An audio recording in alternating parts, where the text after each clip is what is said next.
for anyone out there that pursues the heavy miles on the long road knows that it is riddled with constant challenge.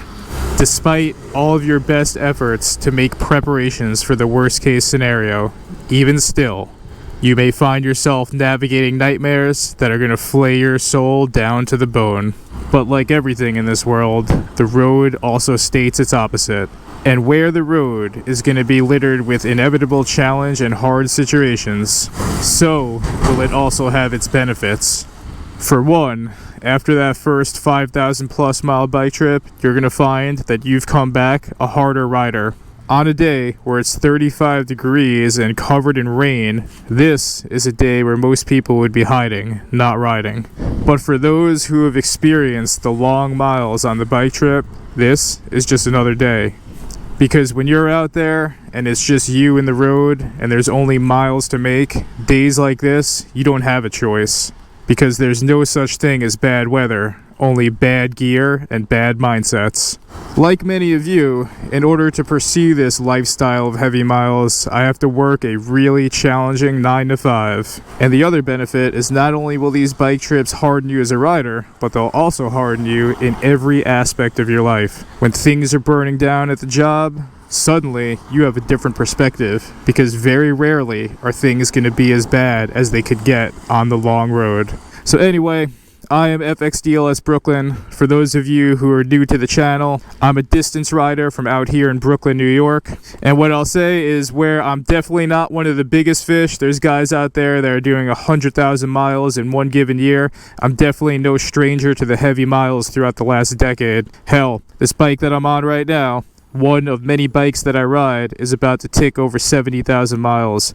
So this video is actually one of the videos that was recently voted on by the Patreon. If you want to get some extra content, some deeper cuts, and some voting rights for some upcoming content, check out patreon.com/FXDLSBROOKLYN. This is one of the supports that I have that's allowed me to keep it my miles, my way, bringing you authentic and true content. So check it out. But yeah, due to my Patreon asking for this topic, I've decided to share, after 10 years of heavy mile bike trips, what are some of the common lessons that I've learned, most of them the hard way. So this is FXDLSBROOKLYN, the hard lessons of the long road.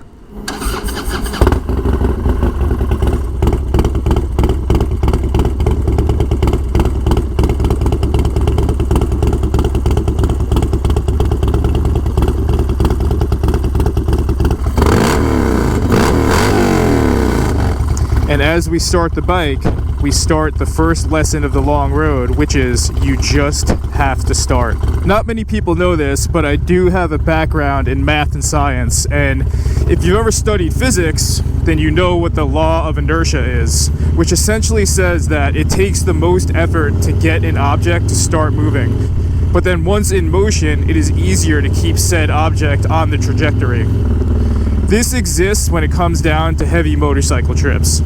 Yes, it is really important to prepare. It is very important, especially to prepare for the hardest situations you might encounter. But I've seen many a time riders who are excited to do their first heavy mile bike trip not be able to put in the first mile and actually start it due to building up the planning process so much and getting so overwhelmed of the prospect of being on the road for multiple weeks that they lose their sand and their courage to then show up to the meetup and put in that first mile. It happens more than you think. So the first lesson for me over the last 10 years is, yes, the planning process is very important, but you should not get so bogged down in the planning process that you are unable to start your bike trip. It doesn't need to be perfect. It will never be perfect. Even if you plan it to a T, there's always going to be something that you don't expect that's going to go wrong on these bike trips, which at the end of the day is part of the experience. And if you have the right mindset and you have the right people around you, you'll find a way to be flexible and make it out of whatever that situation might be.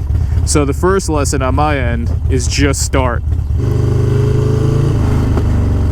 Next, what you're going to learn very quickly if you're somebody that's doing extreme miles, and I guess what I consider extreme miles is anything that's 700 miles or over in a given day.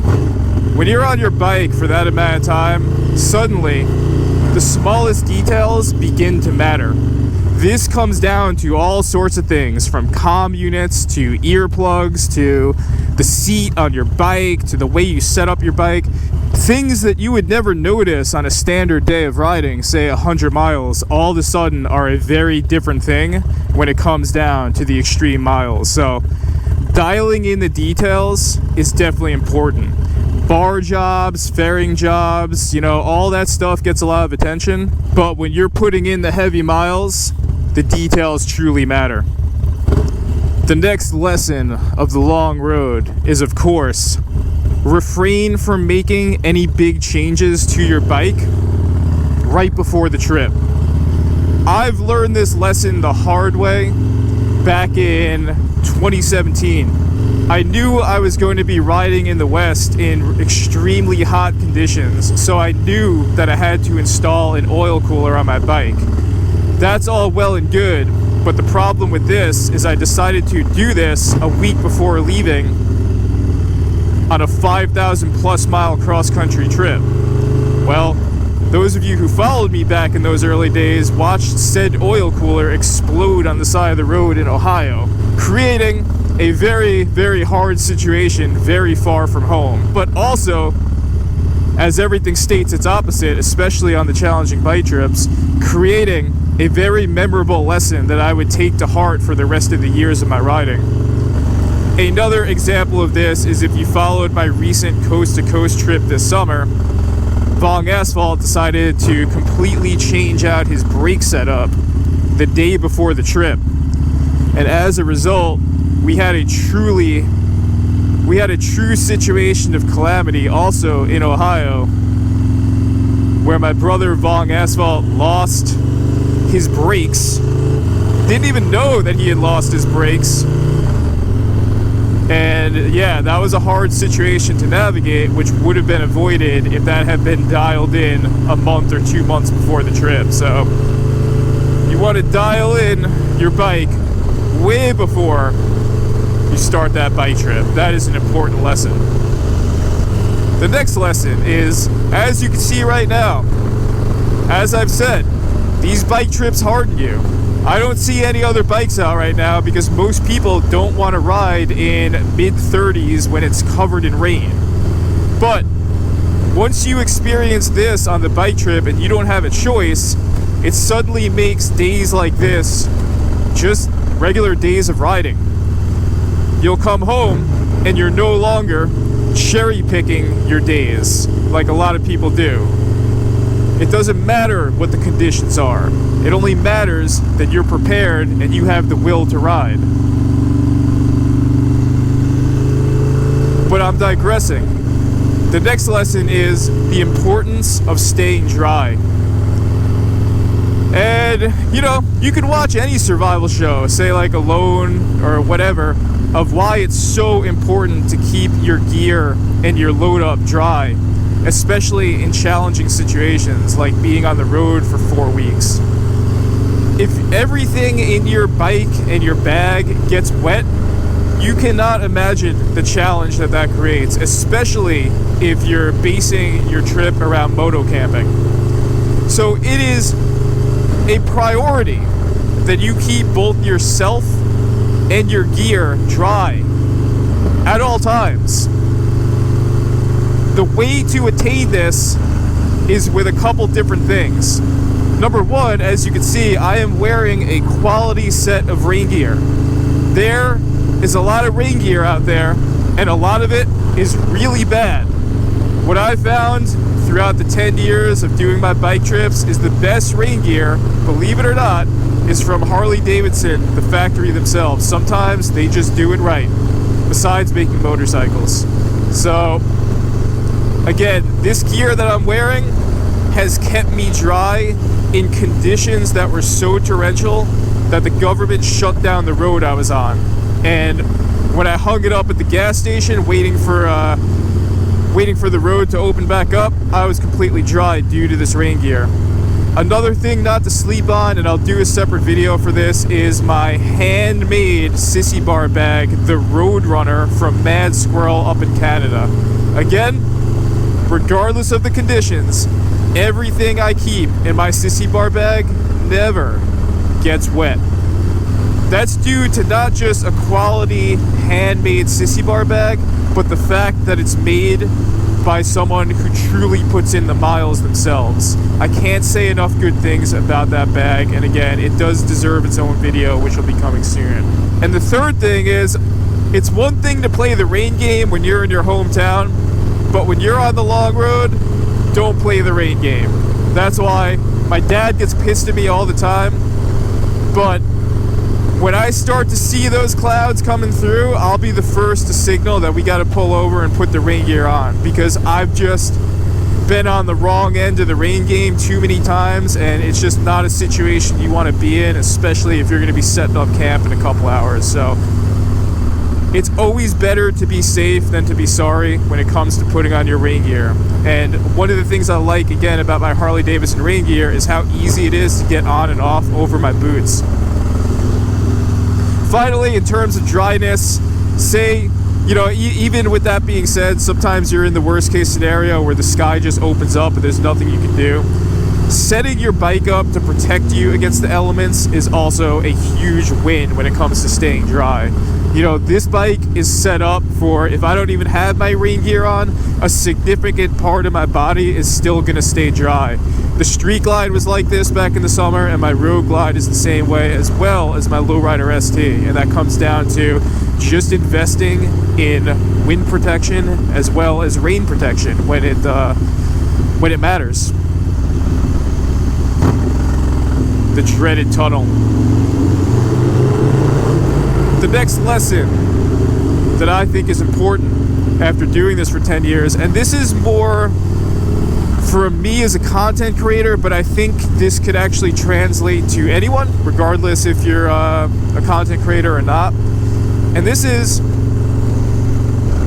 put down the camera and just be in the moment.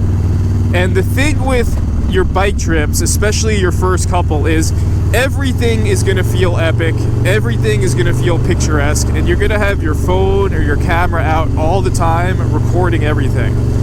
And then what's going to happen is you're going to have a massive stockpile of a whole bunch of footage and pictures that's all generally of the same thing.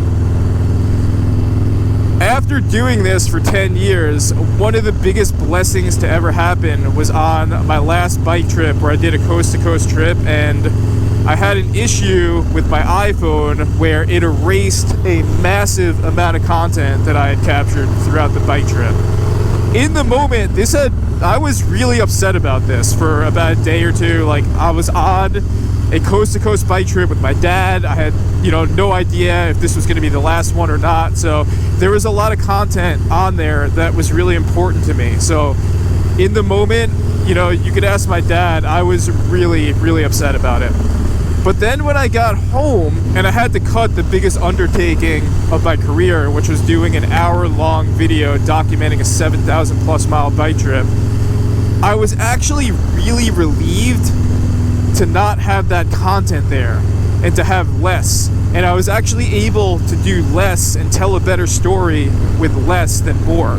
So sometimes less is more, and what I would urge you to do, especially if it's your first bike trip or your millionth, is try to catch yourself when you're recording everything. The sunset's going to be beautiful. The moments are going to be beautiful. Try to be minimal in your capturing of these moments and try to maximize you living out these moments. This is something that I wish I had told myself on many a bike trip. The bike trip only exists one and only one time. I think it's important to capture these moments, but I do not think it should get in the way of you truly experiencing these moments. And the final lesson, and again, this is more maybe for me personally than it is for anyone else, but I title this as Moments Over Miles. Through most of my riding career, especially when I was younger in my 20s, the goal was to maximize the miles. Put in the heavy mile days, do the 1Ks in 1 days, crush the miles, as we say. I surrounded myself with people who were better than me for this purpose. When it comes to distance riding, Vong Asphalt, Kevin, those guys are in a different lane than I'm in. I'm not breaking any records. I've never done a 4K in 4 day. I've never done a coast to coast in record time. I intentionally surrounded myself with people who were better than me so I can also get better. As they say in jiu-jitsu, iron sharpens iron. The problem with the goal being miles over everything, only crush miles, crush miles, crush miles, which is what you've heard me say in many a video, came down to my last coast-to-coast trip. I had a moment that I'm still ashamed of to this day, where I found myself riding in a 105-degree Nevada desert, wanting to clear and maximize the maximum amount of miles possible, having only go, go, go, no stop. And what I found that I was doing is I was pushing my dad past what he was comfortable to do in the sake of just clearing as many miles as possible. Which for me was a confusing moment because, 10 years ago when I started doing this, that was his attitude. He was the one that was pushing me to ride faster, to ride harder. So I had this important moment in Nevada where after 10 years of riding heavy and hard with my dad, the tables had turned, and I just, thank God I came to the realization that what I was doing was wrong. And in this moment, I vowed that it's not the miles on the odometer that matter over everything. It's the moments that matter. And it's the people who you share them with. Or it could be just you and your moment. But the trade-off of just saying that you did a lot of miles is not worth sacrificing the moments that you could have on the road, especially with your loved ones. And I kind of never talked about this publicly, but in that moment I decided that I don't care about the heavy mile days as much as I care about being able to do these rides and these bike trips with my dad. And if it means that we're only going to clear 500 miles so that he can feel good and he can be comfortable with his ride for the day, that's fine with me. I don't care. I'd rather just be able to do this with my dad as long as I can than to be able to say that I'm some sort of elite rider or have reached some sort of accolade or anything, which is what I was aspiring to do all the years further. I don't need to prove myself anymore. It's not about that. I have no problem saying that there's bigger fish than me. For me, and this moment going forward, I just want to enjoy the moments and prioritize the moments, and that's especially with my dad. And that was a big epiphany that came my way on the last bike trip. So that might relate to you, that might not. But again, for my own lesson, that was an important lesson that was learned. Those are 5 important lessons that I've learned as a distance rider, especially on a bike that was not designed to do it throughout the last 10 years. It's not the only lessons, there's so many more, and there's just so much more I can tell you about this stuff. I do have an upcoming video where I'm going to talk about some of the essential gear that I dial in to do the extreme miles on the road, so stay tuned for that. But it is disgusting out here, but we are not making excuses. If you're someone that makes miles and not excuses, check out the new t-shirt drop. We got plenty left on outrideyourdemons.com. And as always, if you've enjoyed this content, take a moment to both like and subscribe this video. Stay safe out there, crush those miles, but at the end of the day, prioritize those moments. Don't let being perfect and planned to a T stop you from starting your bike trip. It all begins with a single step. It all begins with a single mile. On that, FXDLS Brooklyn is out.